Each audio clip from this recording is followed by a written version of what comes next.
There has been a lot of discussion about the National Defense Authorization Bill in regards to it somehow being interpreted to say that you can keep American citizens indefinitely.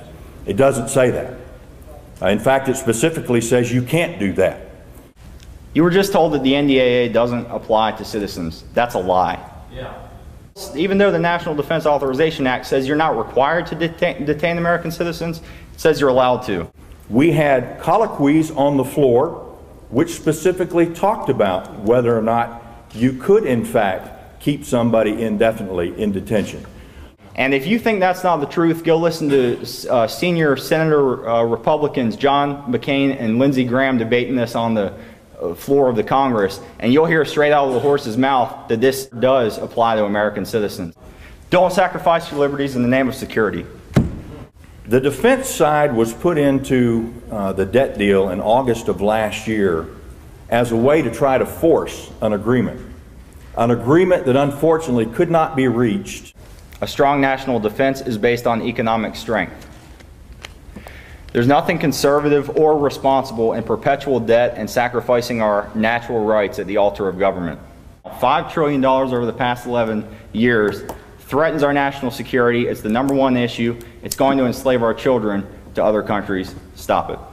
The Patriot Act, of which I supported and continue to support. Our founding fathers had a vision for this country, that our rights do not come from the government. That was revolutionary. We the people give the government the right to govern, but we retain all the rights that we don't specifically give them. The Bill of Rights, the 9th and 10th Amendment, specifically state that any powers not given to the federal government stay with the states or the people.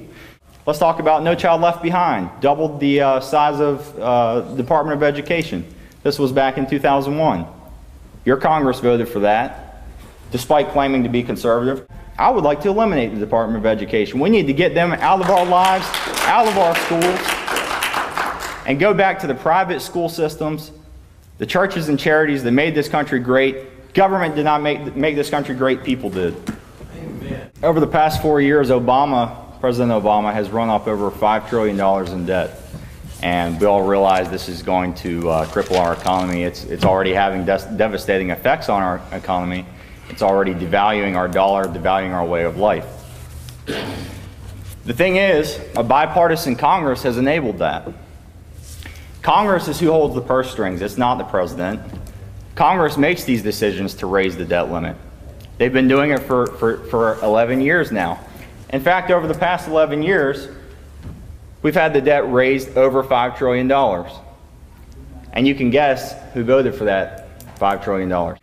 Well, now we have congressmen that are complaining that the sequester is affecting the veterans.